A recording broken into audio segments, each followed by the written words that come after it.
Just a word of warning, my slides and myself, on average, will keep pace with one another, but don't get too upset if the slides or myself are diverging in various ways. Both of them will cover all of the material by the end of the talk. So we're talking about the Serval project today, and just a word of introduction. The long title makes you feel like King Julian on Madagascar, with a sort of, self-proclaimed blah, blah, blah, blah, blah, blah, blah. And it's pretty accurate, actually, but it's a really good title for being able to talk to important people about what we're trying to do, which is to get telecommunications anywhere, anytime, in disaster, in peacetime, in remote locations, in areas where bushfire is a problem and communications goes down, and all of these things. So let's start having a look through. The genesis for this project was, in fact, the Haiti earthquake. So this time last year, give or take a couple of weeks, there was the big earthquake in Haiti. And I still remember hearing on the news, I think I was driving in the car and it was on the radio, and there's this comment that said that they're having trouble getting aid in and getting everything sorted out because the airport was out except for one runway, and that was being managed by air traffic control from on the continental USA with a very low traffic rate, because they actually nearly had 2 relief aid planes crash, which was, I think that would have caused a few risk assessments to get filled out. So getting aid in by air was actually really problematic for them. And I thought, roads? Oh, that's right. Earthquakes are really, really good at messing roads up in a really big way. And indeed they did. And I thought, okay, well, you get a filthy great big container ship and you fill it up with bananas or whatever it is people need after an earthquake. And you come into the harbour and you offload it and kind of, just hand stuff out to everyone, and it'll get there eventually. Their harbour was actually ruined as well. So there's kind of this, and still remember the tension of that here was this group of people who were desperately poor and had very little capacity for resilience themselves, compared to, for example, us here in Australia. We've had the flooding here in Brisbane recently, and that's been a terrible thing. But to see the immense effort that's been marshalled and the way that restoration has happened and the cleanup has happened so quickly. Because the peak of the floods was, what, a week and a half, 2 weeks ago now? And, okay, our mobile phones are behaving a little bit strangely around here, but it was about this long before people could even reliably make a voice call in and around Haiti after the earthquake. Think about what that means for civil law and order. If you're thinking of looting somewhere and you know that the authorities can't contact one another, you're going to feel quite free about, potentially just rocking up with your car and loading TV sets or doing whatever you like. And that's the pretty end of it. There were reports of rape gangs and all sorts of other really, really, really nasty, unsavoury stuff going on because civil law and order was not in a robust state. And I just had this sense that this should never happen again. There's no reason why communications needs to be so dependent on infrastructure. Infrastructure gives us some great advantages, but it should not be so dependent on it. And so disaster was the genesis. But very quickly, it occurred to me that while disaster was one clear application, the other is actually anywhere where the mobile phone service either is completely missing or quite patchy. Perhaps hilly geography causes a lot of problems. And in fact, if you look, like Papua New Guinea is a good example of a very hilly country with a relatively low GDP. So you get this problem of, well, how can you actually provide coverage to everyone? And even if you manage it, think how much it costs to run a cell tower. Here in wealthy Australia, there's a reasonable cost to it. But think for a minute, there's an estimate that was talking about this in Africa. And they estimated the cost at running a cell phone tower in Africa to be $250,000 a year. And you think, goodness gracious me, how on earth can it cost that much to run a cell phone tower? But think about it. You've got this tower and there's no power around, so you go, okay, we'll put a diesel generator next to it, and you want it to be able to run for, a week or two between having to go out into the middle of nowhere to drop fuel in. So you put a nice big diesel tank next to it. And then you suddenly go, hang on a minute, the people that live around here earn perhaps $2 to $5 a day. It's more than worth their while to think of incredibly ingenious ways to extract diesel out of the tank, or in fact actually extract your cell tower out of the place where you've put it. I remember hearing in Papua New Guinea that they were trying to lay, this was some number of years back, telephone cables along in the highlands somewhere. And they were busy laying copper at this end, and then kind of at the other end, the locals are actually digging up the copper and selling it for scrap value because $4 a kilo for scrap value for copper, and they might have only been earning $2 a day. There's a big economic problem in developing countries in terms of distorted economies and distorted incentives by putting big infrastructure in. But let's imagine for a minute that you can do all of that. So you put your tower in, you put a moat around it and a drawbridge or whatever you need to protect it, and then you put big lights on it to protect that, and then you have a big data link and cameras and all of this stuff that makes it cost $250,000 a year. And you go, excellent. How many subscribers roughly can we get on that tower? And what it basically boils down to is that every subscriber is paying about $6 a month for the use of that tower. So, on average, everyone kind of has a tower, so we can think about it in that way. So you go, hang on a minute, they're earning $2 a day, and the telco is going to charge money for the rest of their network and for the calls that you actually make on the network. So my understanding is in Africa, the cost is around about $12 to $15 a month that people are typically paying for mobile coverage. That is a very large amount of money. So, in fact, there's this whole other situation of not people who have no phone coverage, but people who have a phone and have cellular coverage, but it's more a status symbol than it actually is something that actually helps them, because they can't afford to make phone calls. There are countries in Africa where, looking at the statistics, a day's work as a labourer will earn you enough money to make, guess how many SMS messages? Slightly better, 8. 8 SMS messages. Or you might like to eat, or pay your rent, or buy clothes, or do a whole pile of other interesting things that are arguably part of a balanced life. So there's a problem. And the only real solution to that is to get away from big infrastructure. Because even if big enterprise wants to be friendly, while they're dependent on big infrastructure, there will be big costs involved. So this is one of the things that we've set out to work around. And very early in the process, we're actually very happy. We learned about the Village Telco project, who have been doing mesh fixed line telephony. And we have some of the people in the audience here, including from Dili in East Timor, where they're actually deploying this. And local calls are valuable. And I wish I could remember where on earth I read the statistic, but I remember reading that 80% of phone calls are less than 4 kilometres in distance. And when you think about it, you go, yeah, actually that makes sense. You do the occasional absurdly long phone call, but in reality it's kind of the, shall I get bread on the way home?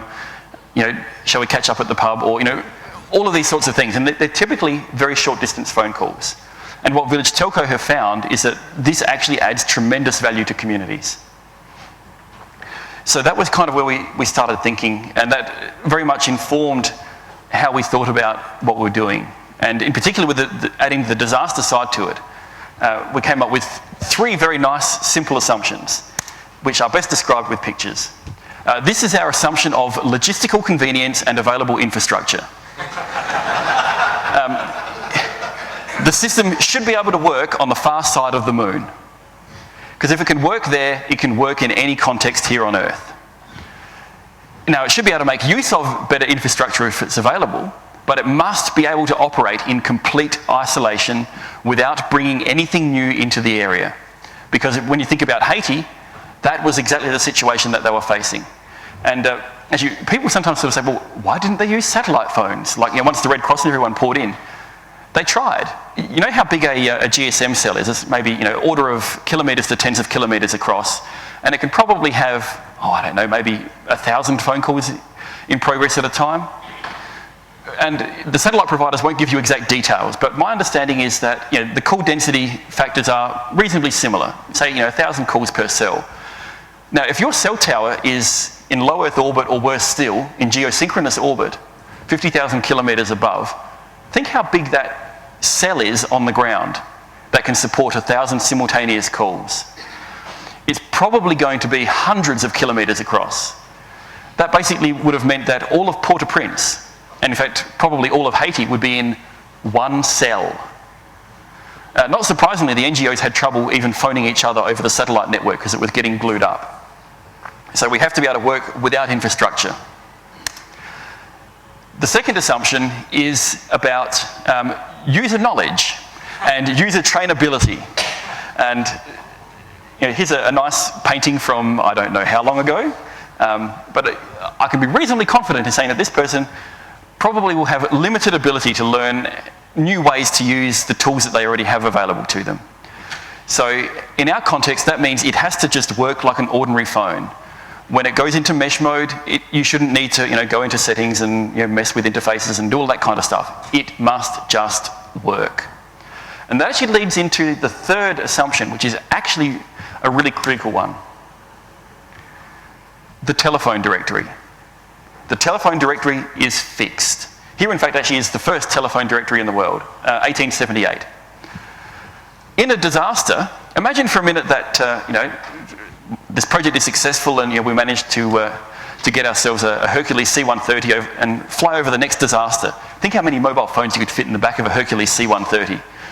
And so you fly over and do the drop, and all these phones sort of float to the ground with cute little parachutes on there and maybe a little solar panel so you can keep them charged. And you go, excellent, I've got a phone. How do I contact other people that have got these other phones around here? Because this phone has a new number and their phone has a new number. Neither person can actually contact the other person until they actually find them physically. And then you go, isn't the phone a touch superfluous? So you must be able to use existing phone numbers. And this is perhaps one of the key innovations that we've done, other than actually make mesh telephony actually work for mobile phones. So let's have a think then again about this mesh network structure. It has to be self-organizing. As we've said, it has to just work. It has to do everything. It has to be wireless. I think that probably is a reasonably self-evident statement. Sort of wandering around a disaster zone with, or in anywhere really with large wires hanging around is just not going to work. And then we have this third point that people must be able to claim their own phone number. Now remember, this has to be able to work on the far side of the moon, or indeed in a completely isolated disaster zone. That means that you can't rely on carrier support. And I would actually go so far as to say with this technology that carrier support, particularly for people in remote areas as compared to disaster areas, is going to be very hard to get. Because there's actually no incentive for the carrier to cooperate by providing some kind of phone number lookup thing, and they still need infrastructure to tie it in, and they're going to charge for it, and it's all going to be a bit of a mess. And by the time they get their act into gear, chances are the disaster will be finished and everyone will have moved somewhere else and who knows what else. So we have to have self-claiming of your own phone numbers, or indeed self-issuing of your own phone numbers if you're in a greenfields area. So that's a wonderful, and you go, oh, authentication. What's there to stop me claiming your phone number, or you claiming my phone number, or Osama bin Laden claiming the Pope's phone number, or a whole variety of other inconvenient things that might cause... I mean, you can just imagine some of the phone calls that might go on if you ended up with the wrong person on the end of some of these other people's phone calls. So, authentication, what do we do about it? When you assume no infrastructure, it actually becomes really simple. There's not much you can do. But what you can do is like voicemail, when you ring someone's phone and you hear the person talking and say, oh, look, I'm not at my phone, I'm really going to listen to your message really soon as you leave your message after the beep. Let's just get people to record their own voice on the phone, and then they claim all the numbers that they want. And it might be actually that you only have one phone amongst a family in that situation. You can claim all the numbers for all of those phones and record all of the voice signatures for all of those people. And then when someone tries to call in to those numbers, they'll actually hear a message on their phone saying, the identity of this subscriber cannot be confirmed, but someone has claimed that number, press 1 to hear them saying their name. And so you press it and it will say Osama bin Laden or Paul Gardner Stephen or whatever. And you go, yep, that's that person saying their name. Our brains are fantastic things at discriminating these things. So let's do it with our brains rather than try and figure out some crazy piece of hardware to do it. Particularly in a mobile phone where the power consumption of that is crazy. I'd much rather have more power consumption up here and eat another banana. And it's just more scalable. So that's basically what we've done. So it'll prompt you and you can go, yes, I want to connect, or no, I don't want to connect. Now, if you tie it into infrastructure, or if people get sufficient warning, then you can set up a web of trust to authenticate these things. So, one vision I have is actually having the post office involved, because again, I think the incentives for carriers to participate in this are either not there, or in fact there are actually disincentives, not so much real disincentives for their business model, but fear, in the same way that DRM-free music has caused fear in the music industry. But the reality actually we know is that the recording labels haven't gone broke, they're actually still absurdly profitable, and life is actually quite happy. But there will be this fear, and so I think we have to assume that we won't have their cooperation. But I would love to have their cooperation if any would cooperate with us. So the subscriber IDs that we actually use in this system are actually public keys using elliptic curve cryptography. So the keys are nice and short, about 160 bits is as good as RSA 1024, something of that order, but much smaller, so it's easier for us to send around. So the post office can, you can go in with a phone bill and some other ID, and they can go, yes, Australia Post has high confidence that you are who you claim to be. Then when someone calls you on that phone, if they trust Australia Post to make these trust decisions, they will actually basically connect straight through. Or in fact, the second time you call someone, it can say, you spoke to this person last time, are you happy that this is the real person? You can go, yes, and you can remember that decision for yourself. Or in fact, you could actually sign that person's key and attest that you believe that that person is who they say they are. And so you can kind of build up this nice level of trust. So this means that people can start communicating immediately after a disaster, even if they were given new phones. They claim their number, put the signature in, and people can start calling each other, and with a reasonable degree of trust. Basically, it's best effort authentication for a best effort network when the alternative is no authentication and no network. And I know if I was in a disaster or crisis situation, I'd much rather a non-zero probability of getting the person I wanted to talk to, rather than a zero probability.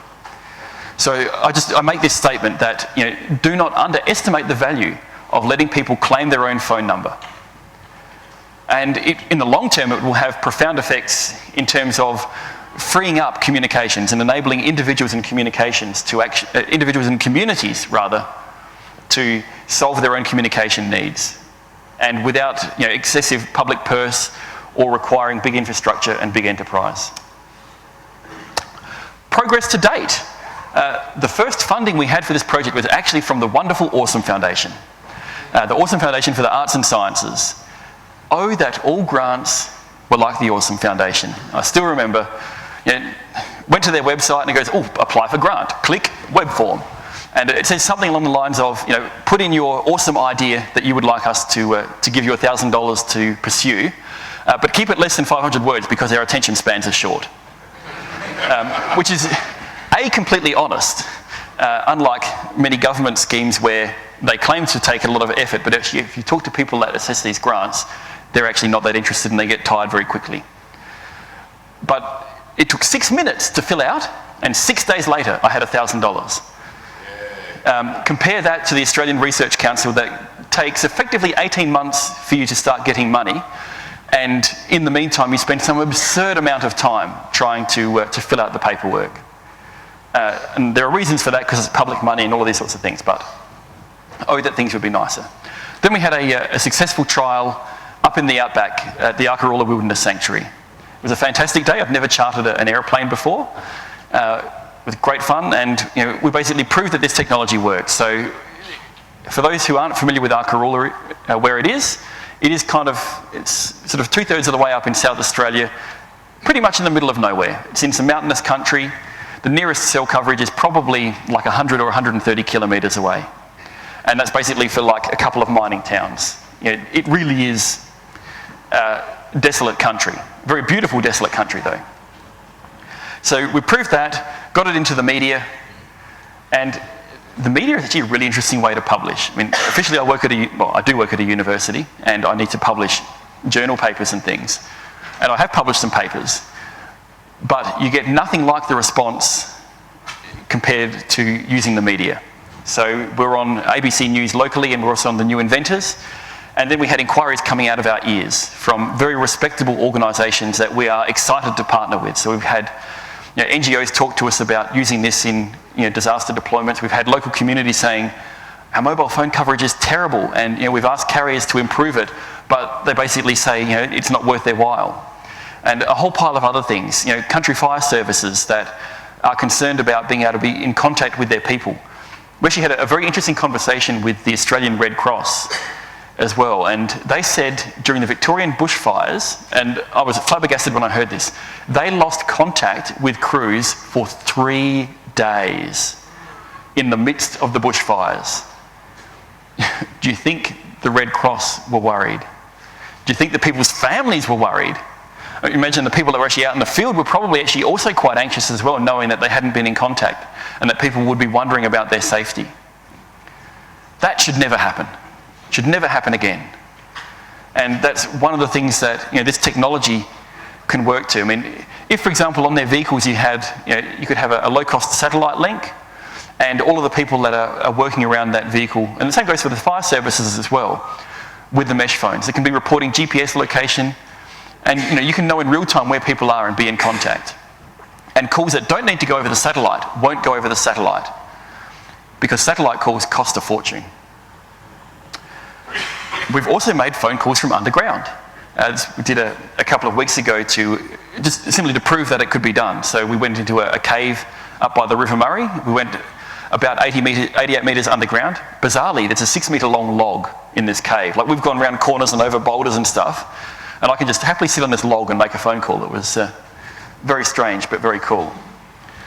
And the most recent work that we've done, that was actually done about a week and a half ahead of the conference, so it's been very convenient timing, is that we've got our PSTN gateway working so that you can have a mobile phone that has our mesh software on it, and if just one of those phones gets in contact with a 3G data network, it can connect all of the other mesh phones to the public telephone network.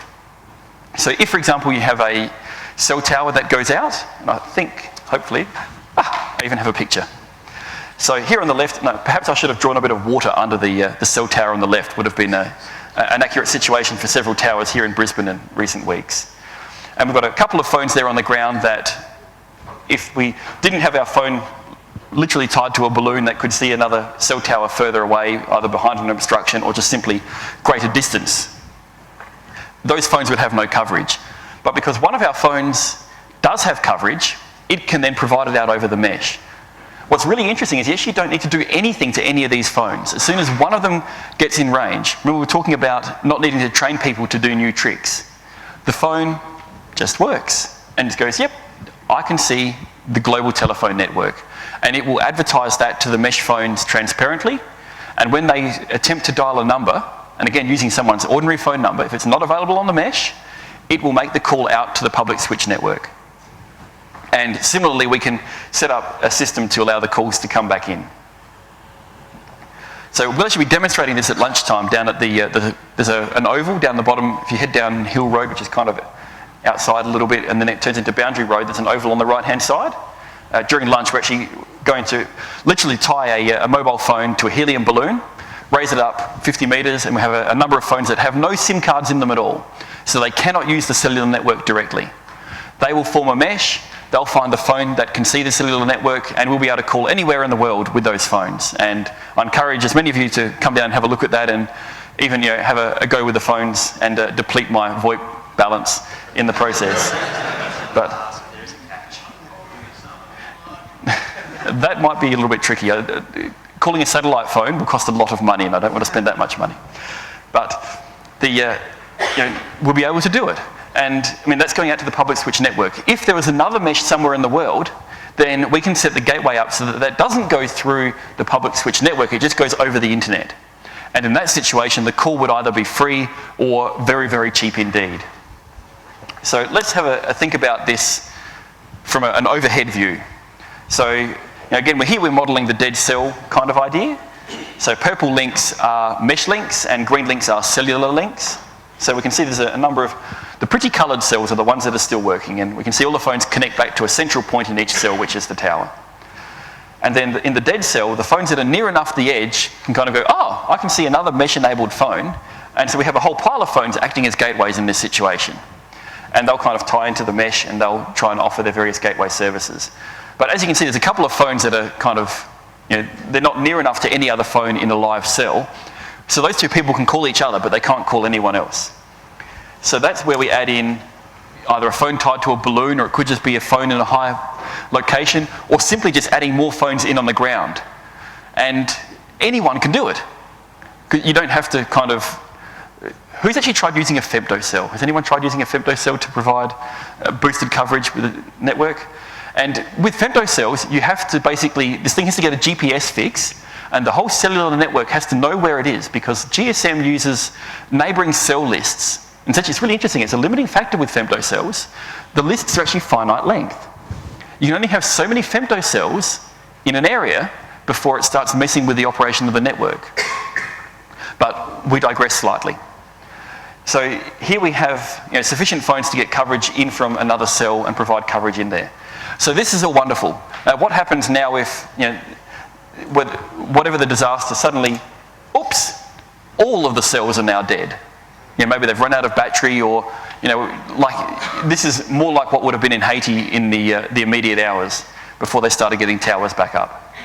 Or indeed, this is a developing situation where there's no coverage to begin with, or a remote location. So now we'll assume that we still have the balloon there, but of course it will work without that. So now the meshing is going the other way. The phones that previously were providing the coverage are now actually receiving support from the other phones, and everyone can still call locally without it touching any outside infrastructure. But if we then add in, for example, an NGO might come in and put a BGAN terminal, and my Funbox complete works anywhere mobile phone network in a box here. There you go. That's about 400 kilobits per second up and down. Satellite terminal, about $1,500, makes fun beeping noises while you're pointing at the satellite. Very easy to deploy in the field, and battery powered too, so you don't have to worry about having mains. So one of those tied to one of these, a Village Telco Mesh Potato with our gateway software on it, is all you need to tie in the mesh network to the global phone network and to the internet via a single satellite link. Everyone else using their phones just suddenly go, oh, I can make calls again. And they'll probably clog the network up because it's too many people trying to make calls at the same time, but they'll hopefully at least be able to get SMS through, and then as everyone settles down and everything normalises, it's fine. Or other people might put more satellite links in, and we can actually spread the load out over multiple links. So it's quite scalable in a variety of ways. But of course, we've still got people and groups of people who don't have coverage here. So let's just add some more party balloons, or phones on high points, or whatever the solution is. It suddenly becomes mind-numbingly simple to re-establish communications. And what's important is the people in the area can do it. You don't have to wait for the SES to turn up. You don't have to wait for the Army to turn up with a Black Hawk helicopter and airdrop in a temporary phone tower. People can do this themselves, whether to relieve distress or to provide communications in areas where it previously didn't exist, or that it exists but is too expensive for people to use. And these are all good things, we think. Demo time. So we've got, I'm happy to be corrected, but I reckon I've probably bought the most mobile phones to this conference of anyone.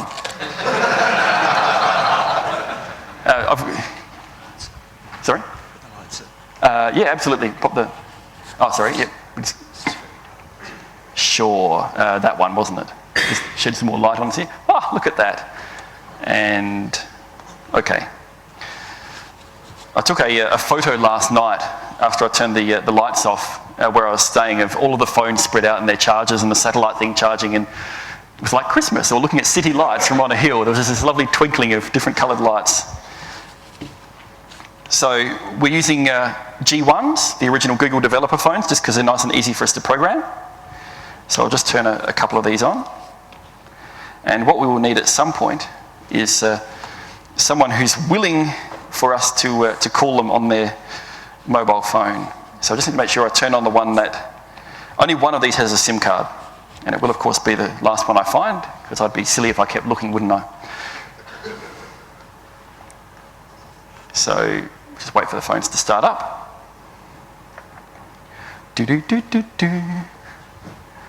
So that obviously is a picture of me deep in a cave with one of our bat phones relaying the call in, and I'm actually holding a Telstra rental phone attached to a mesh potato and powered by battery. So we can set too many cords in here. I did say wireless was a good idea, didn't I?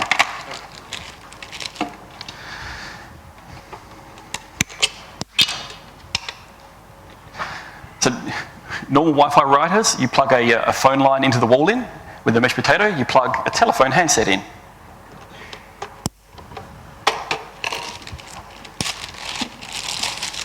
Lithium polymer battery. This will run a mesh potato for about 24 hours.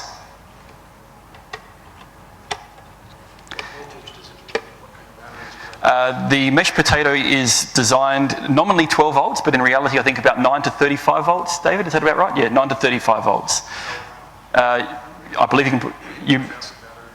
Yeah, it's designed to run on whatever you can, and if you accidentally put mains onto it, it tries to not blow up. They put quite a lot of effort in, and they've done some really good engineering work on that. So, I mean, it's slightly bizarre, and we'll hand this around in a minute, and everyone can listen to dial tone on a phone that's not plugged into anything. It's always quite freaky when you try it the first time. So that will get itself organised in a minute. I'll just... when I do pass it around, it is a lithium polymer battery. Please don't poke holes in it or cause it to explode or short circuit or otherwise melt through the floor. Okay, so this is the phone that has the 3G network. So they're prototypes, so I just have to start our software. Once it is in a full production mode, no one would need to do that. Thinking. Not that you can actually see the phone from there anyway, so I'm not sure why I'm holding it up.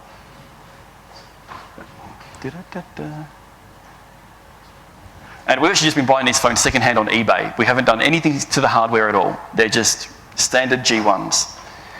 Okay, so that one's happily running. Someone can hold that and pretend it's their phone. There you go. Here, pretend it's your phone. Just make sure you don't press the thing and turn the mesh off, because that would ruin the demo. So I'll turn the mesh on one of these phones. Now, what I need, as I say, is for someone who's willing for me to ring them. We'll dial your number in off camera so that we're not advertising your phone number to the whole world. If you actually want to wander out here,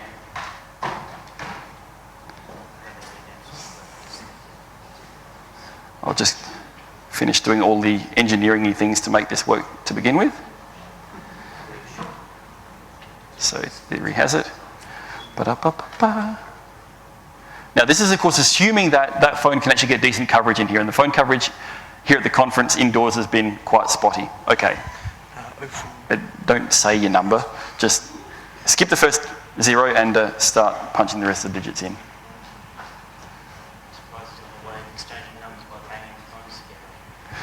Look, I'm sure there probably is. Okay, so Theory has it, and this phone is actually in airplane mode as well and has no SIM, so and people can come and examine that. All it's doing is meshing. It says it's dialing. This is encouraging. It thinks it's talking to the public switch phone network. I have an incoming call.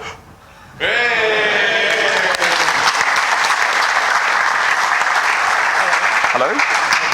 Okay, well, if you can talk into your phone. Hello. Maybe, hang on. I'll put this on speakerphone, but oh, hang on, we have okay, let's try this. Okay. Hello, can you hear me? No, let me try and put it on squeakerphone, but the... It's as good as Vodafone. Yeah. People making slights against carrier performance here. Okay, try again.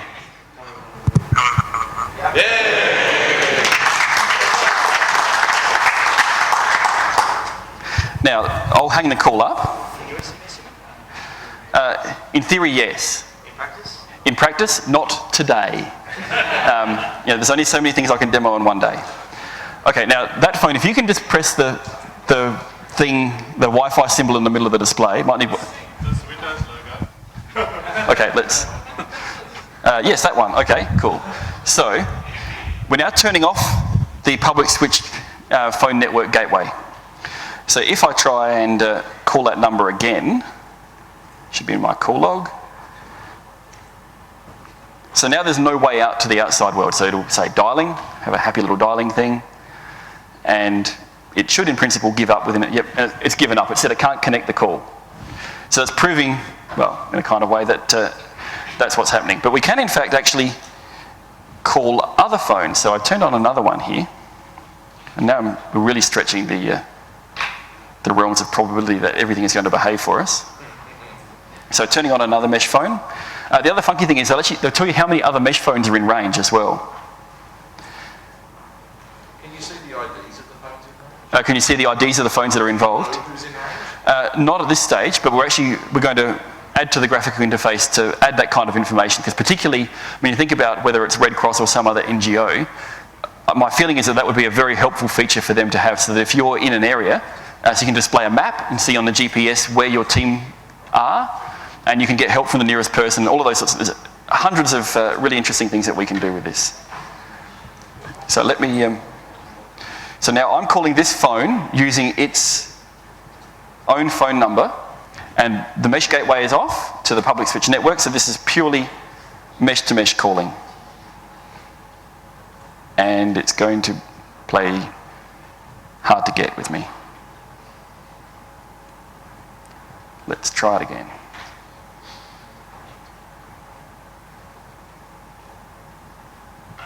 You've got the gateway off over there, still? Yes. Excellent. Oh, we'll try calling the other way instead, just in case.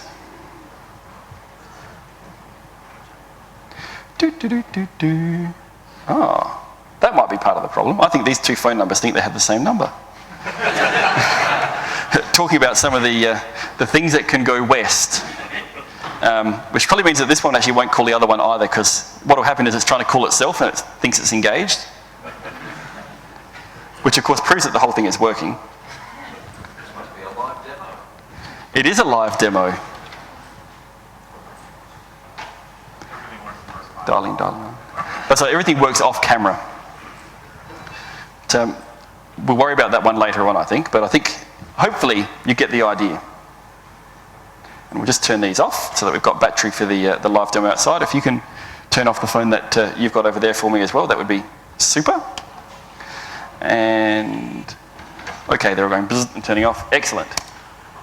So things that we're looking to do in the future.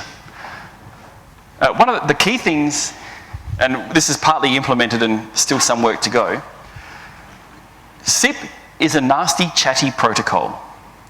It relies on you having a beautifully bountiful internet connection.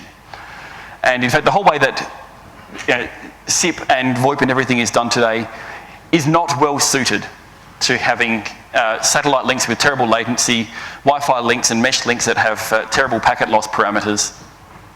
So we're making this thing that we call Air Clutch, which combines our distributed numbering architecture gateway that does all this number routing, so that it can be terminated on either side of a satellite link. So that there is no traffic flowing over that link except when somebody makes a call. But a bit like an Ethernet bridge, it will kind of exchange information about what phones are on each side of the bridge. So you can have these gateways between meshes, and you can also have them connecting back to the outside world. And they'll kind of know if it's to the outside world that you can actually attempt to call any number over that link. So maybe 100 bytes. One of the really fascinating things with this, SMS per byte is absurdly overpriced. It's cheaper to send data to the Hubble Space Telescope and back. Using a satellite at $10 per megabyte, we can actually do SMS cheaper than what your carrier is probably charging you today. Anywhere in the world. There's hopefully a little bit of room for some competitive pressure in this process. So, what's next?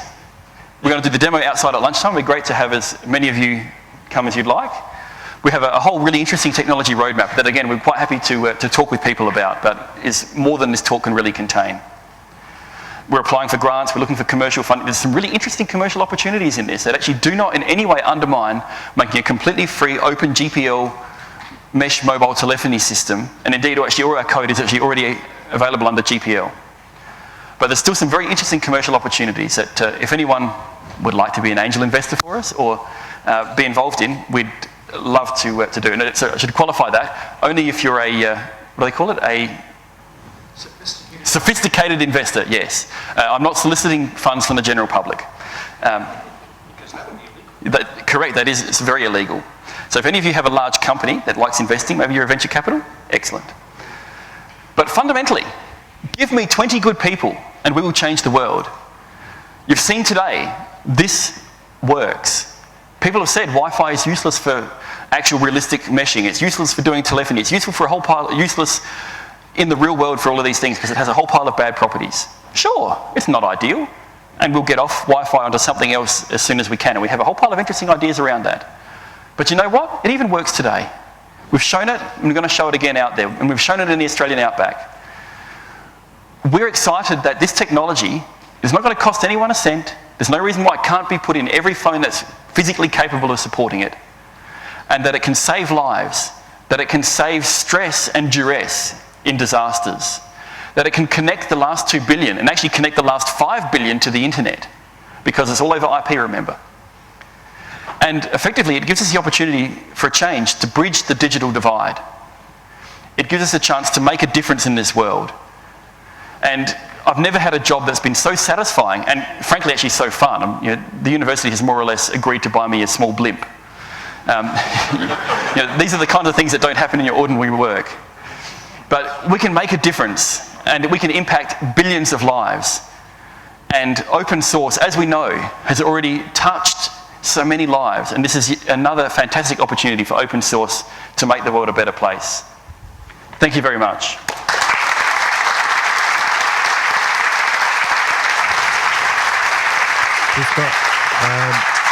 We've got a very short time for a few questions, so I'll try and get the mic to you. Cool. So just while the mic's revving up there, this is our dream. Every last cheap, nasty mobile phone will come with our software on it. And that people will look at the box and go, yes, this is a phone that can work in a disaster. This can do free calls. And you can read the fine print for the conditions at the bottom if you like. So I was looking at the abstract for this talk in December, and I tried really, really, really hard to find either a sort of project, like a developer-oriented project page, or a source code repository, and I wasn't able to find either. Are they up somewhere now, or the source code has actually been up since October or November. Okay, I couldn't find it. We haven't got it organised in a really nice way. Right. If you would like to be a person that would like to help us set that up in the developer community around it, these are things that are very high on our priority that we need to do. I've just been flat out like a lizard drinking, trying to get everything happening. Is this something that runs on Android 1.6, 1.5? Yeah, it'll run on 1.6. That's what we're targeting. Okay, so it doesn't run on the newer versions. And is this a modification to the Android system, or is this just an external thing? Okay, that you can drop at the moment, with the development version, you need a rooted Android phone running CyanogenMod 5 or newer, and then our code runs on it. But we have cunning plans to move away from needing a rooted phone and to support essentially any Android distribution. And not just Android, Windows Mobile, iPhone, Nokia platforms, the whole kit and caboodle. Every phone.